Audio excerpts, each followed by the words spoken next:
بسم اللہ الرحمن الرحیم.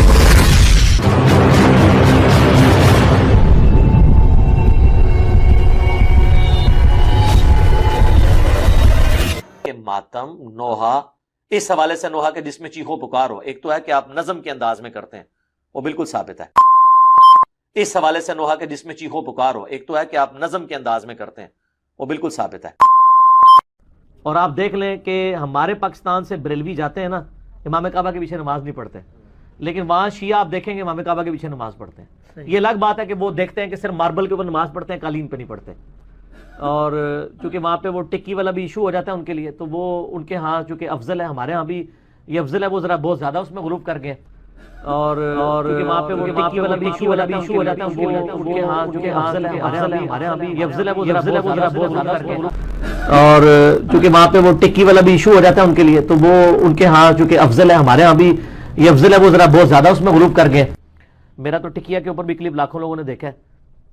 میری بھی کوشش ہوتی ہے کہ میں یعنی نیکڈ زمین کے اوپر نماز پڑھوں، یہ افضل ہے، سنت بھی یہی ہے. کالا لباس نبی الاسلام کا سب سے مرغوب، بلکہ کہنا چاہیے محبوب لباس ہے. کالا لباس نبی الاسلام کا سب سے مرغوب، بلکہ کہنا چاہیے محبوب لباس ہے.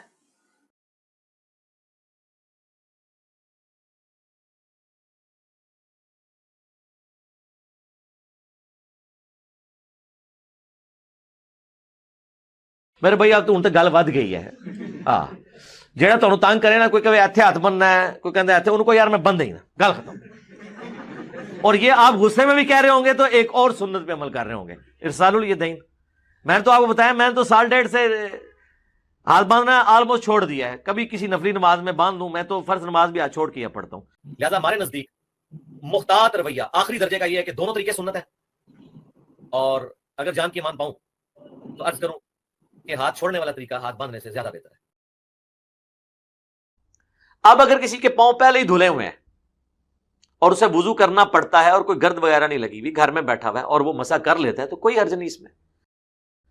کہ اگر ہم ریشو کیلکولیٹ کریں تو 60% شیعہ کے حق میں پلڑا مضبوط ہے اور 40% اہل سنت کے حق میں، یا 30% کہہ لیں اہل سنت کے حق میں اور 70% شیعہ کے حق میں. اہل تشیع کہتے ہیں وہ غار میں چھپے ہوئے ہیں، ظاہر ہوں گے. اہل سنت کہتے ہیں پیدا ہوں گے. اس جھگڑے کو رہنے دیں.